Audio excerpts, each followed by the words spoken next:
வணக்கம். திருமந்திரம் பாடல்கள் 1 முதல் 150 வரை.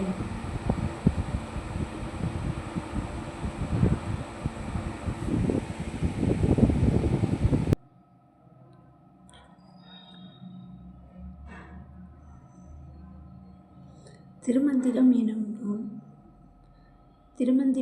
நூல் திருமூலரால் தமிழில் அருளப்பட்ட சிவ ஆகமம் ஆகும். சைவ திருமுறைகளின் வரிசையில் திருமந்திரம் 10வது திருமுறையாக வருகிறது. 9 தந்திரங்களாக வகுக்கப்பட்ட இந்நூல் 3000 பாடல்களை கொண்டது. திருமந்திரம் பக்தி பிரபாவத்தில் ஆரம்பித்தாலும் அடுத்து உபதேசம், தத்துவம், யோகம், தியானம், சக்கரம், ஞானம் என்று பல விஷயங்களை பற்றி பேசுகிறது.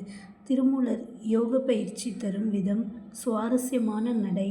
அவை வெறும் சூத்திரங்களாக இல்லாமல் படிப்பவர்களுக்கு உற்சாகம் தரும் விதமாக அதன் பலன்களையும் சேர்த்தே சொல்கிறார். உதாரணத்திற்கு பிராணாயாமம் பற்றிய பாடல்களில் இதை செய்தால் மனம் லேசாகும், கல்லில்லாமலேயே போதை உண்டாகும், துள்ளி நடக்கச் செய்யும் என்று ஒரு உத்வேகத்தை கலந்தே தருகிறார். வேதியர்கள் சத்தமாக மந்திரம் சொல்லும் விதத்தை மெல்லிதாக கிண்டல் செய்து உரையாசிரியர்களுக்கு தர்ம சங்கடத்தை உண்டாக்குகிறார் திருமூலர். சிவபுராணத்தில் சொல்லப்படும் தக்கன் வேள்வியை பற்றி அவர் சொல்வது இப்போது உள்ள நவீன குருமார்கள் கூட தொடத்தயங்கும் விஷயம். தக்கன் வேள்வி என சொல்லப்படுவது ஆண் பெண் உறவு என்கிறார் திருமூலர். அந்த உறவு சிவனை நினைத்து இருக்க வேண்டும் என்கிறது அவரது உபதேசம். இது பற்றி பேசுவதற்கு முன்னால் பிறர் மனையை பார்க்கக்கூடாது, பொதுமகளிரிடம் செல்லக்கூடாது போன்ற இயமங்கள் உண்டு. தாம்பத்திய உறவு என்பது காமமில்லாமல் கடவுளை நினைத்து இருந்தால் அதுவும் ஒரு யோகமே என்பது திருமூலரின் உபதேச சுருக்கம். இந்த முதல் தொகுதியில் திருமந்திரத்தின் முதல் 150 பாடல்கள் விளக்க உரையுடன் உள்ளன.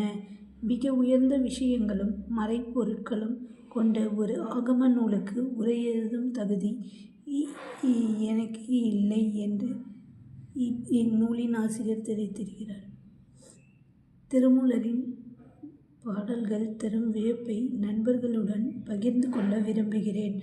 இந்த மின்னூலின் நோக்கம் நண்பர்களிடையே திருமந்திர பாடல்களின் மேல் ஒரு ஆர்வத்தை தூண்டுவதே ஆகும். இதில் உள்ள விளக்க உரைகள் பாடல்கள் புரிந்து கொள்வதற்கான ஒரு சின்ன வழிகாட்டி மட்டுமே.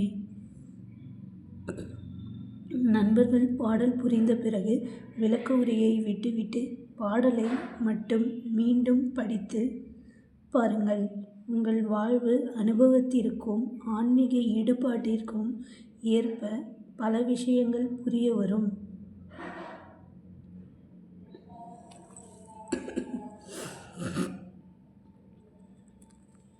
பாயிரம் கடவுள் வாழ்த்து. திருமந்திரம் கடவுள் வாழ்த்து. ஒன்றவன் தானே இரண்டவன் இன்னருள் நின்றனன் மூன்றினுள் நான்குணர்ந்தான் ஐந்து வென்றனன் ஆறு விரிந்தனன் ஏழும்பர் சென்றனன் தானிருந்தான் உணர்ந்தெட்டே. ஒன்று அவன்தான். விளக்கம். ஒன்று அவன்தானே, இரண்டு அவன் இன்னருள், மூன்றினுள் நின்றான், நான்கு உணர்ந்தான், ஐந்து வென்றான், ஆறில் விரிந்தான், ஏழு உம்பர் சென்றான், எட்டில் உணர்ந்திருந்தான். விளக்கம். இந்த உலகம் முழுவதையும் ஒரு மொத்த பொருளாக பார்த்தால் அது சிவபெருமானே. அவன் சிவன், சக்தி என இருவராய் நின்று அருள் புரிகிறான். நாம் அவன், அவள், அது என எவையெல்லாம் குறிப்பிடுகிறோமோ அவை அனைத்திலும் உயிராய் நிற்பவன். அறம், பொருள், இன்பம், வீடு எனும் நான்கையும் உணர்ந்தவன். நமக்கு உணர்த்துபவன். மெய், வாய், கண், மூக்கு, செவி ஆகிய 5 பொறிகளையும் வெல்ல உதவுபவன். மூலாதாரம், சுவாதிட்டானம், மணிப்பூரகம், அநாகதம், விசுத்தி, ஆஞ்ஞை ஆகிய 6 ஆதாரங்களிலும் விரிந்திருப்பவன். 7வது இடமான சகசிரத்தலத்தில் விளங்குபவன். நிலம், நீர், காற்று, தீ, ஆகாயம், சூரியன், சந்திரன், ஆன்மா ஆகிய 8 பொருள்களிலும் கலந்திருப்பவன். அந்த சிவபெருமானை நான் வணங்குகிறேன்.